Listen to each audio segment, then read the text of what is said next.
¿Qué tal? ¿Cómo les va? Bienvenidos a nuestro programa saludable, su programa de salud.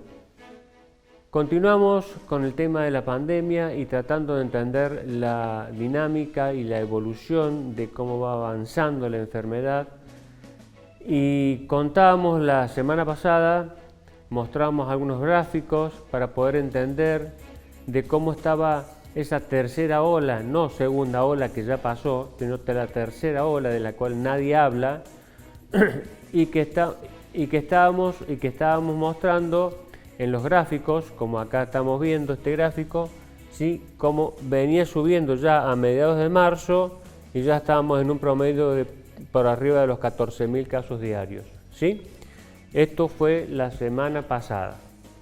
Ahora bien, generalmente, ¿qué otra cosa habíamos dicho? Que las mutaciones del gen, de los distintos genes, de los distintos virus, las mutaciones afectaban básicamente a los menores de 40 años.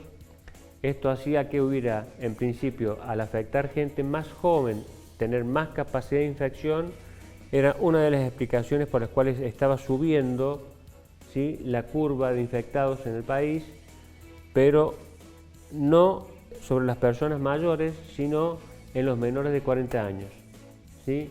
Generalmente serían personas menores de 40 años, por lo tanto tienen menos enfermedades y si necesitan una internación, esas internaciones serían o potencialmente más largas por la necesidad tal vez de respiradores o de oxígeno o de sistema que le mejore la capacidad respiratoria siempre y cuando no haya ninguna complicación. Entonces iba a haber un tiempo más prolongado de internación y eso potencialmente nos ponía en riesgo de la saturación del sistema de salud. Ahora bien, dicho esto, en el momento del programa, a las 72 horas, terminando la semana pasada, llegamos al día jueves con 23.000 casos por día, un poco más de 23.000 casos por día. Y que si vamos a la curva esta, ¿sí?, una nueva curva que es básicamente igual, nada más que muestra que acá está el pico, por encima de los 20.000 casos, que son los 23.000 y pico de casos que terminaron el día jueves, ¿sí? Y que evidentemente está marcando lo que veníamos diciendo y adelantando, porque en general son personas jóvenes, ¿sí?, que tienen que ver, por supuesto, que también apelábamos la semana pasada a la conducta, al cumplimiento de las medidas de restricción, al aislamiento, al cuidarse, al evitar juntarse en grupos numerosos, sin la protección adecuada. Bueno, y uno ve en las imágenes, en los distintos noticieros, por ejemplo, la gente que viaja en los medios de transporte de distinto tipo, que realmente no solo que no hay control, sino que no se cumplen las medidas básicas de distanciamiento, ni mucho menos. Tal vez sí en las líneas aéreas, seguramente así es, de hecho me consta, no así por la línea terrestre. Los colectivos, se los aseguro que ninguno lo cumple, o no hay evidencia que así sea, y los trenes en Buenos Aires mucho menos, viajan abarrotados sin ningún tipo de protección ni distanciamiento. Y esas conductas hacen que estas curvas sean extremadamente claras. Terminó el día jueves de la semana pasada con más de 23.000 casos.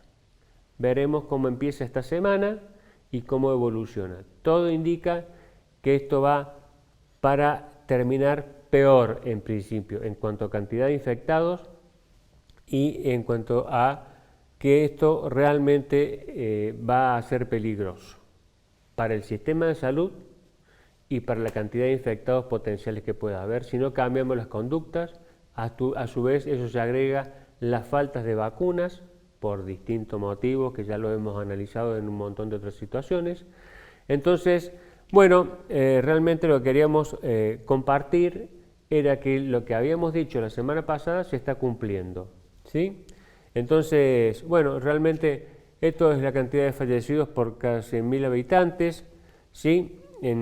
Ustedes ven que En Tierra del Fuego es la mayor cantidad de muertos por cada 100.000 habitantes.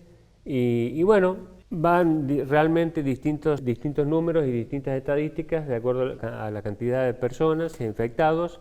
Así que a cuidarse, a tener mucho cuidado. En cuanto al impacto con respecto al género, ustedes fíjense que la cantidad de afectados de las mujeres corresponden al 49,72% y los hombres al 49,15%. Diríamos, para ser prácticos, un 50 y un 50% en cuanto al género, en cuanto a la afección de la enfermedad y de la gravedad de la virosis. Así que en ese aspecto por género no habría diferencias entre hombres y mujeres. En nuestro país está repartido en un 50 y un 50. Así que si le toca la vacuna, vacúnese, por favor, anótese para la vacunación. Esperemos que lleguen en tiempo y forma, que digan qué piensan hacer con las vacunas, con las dosis, si las van a dar de acuerdo a lo recomendado por el fabricante de la vacuna, si van a ingresar las vacunas que tienen una sola dosis, como la del laboratorio Janssen, si van a llegar las vacunas desde China que están, digamos, ya aprobadas para los mayores de 65 años. O sea, necesitamos tener información de qué tipo de vacuna vamos a recibir y vamos a ver realmente qué es lo que pasa.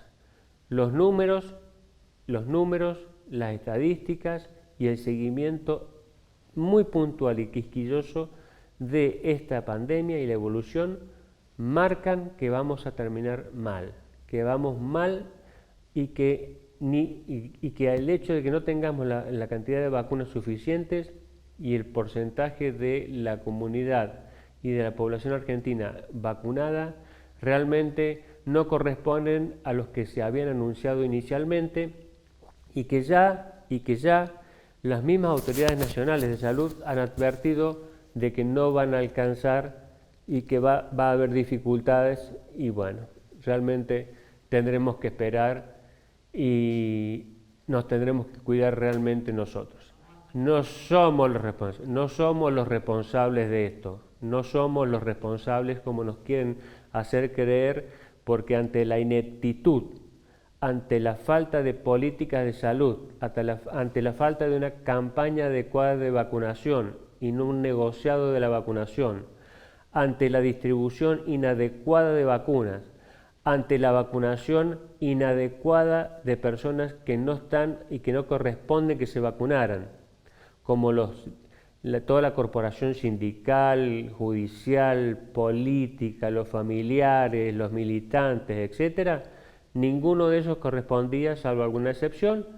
Los mayores de edad, el sistema de salud, el equipo de salud, en la mayoría de las provincias, no alcanza como mucho al 25-30% del total del personal de salud, por dar solamente un ejemplo. O sea que también eso explica por qué tenemos estos números. Así que bueno, estaremos diariamente actualizando esto y ustedes estén atentos y cuídense mucho. Nos vemos en el próximo programa.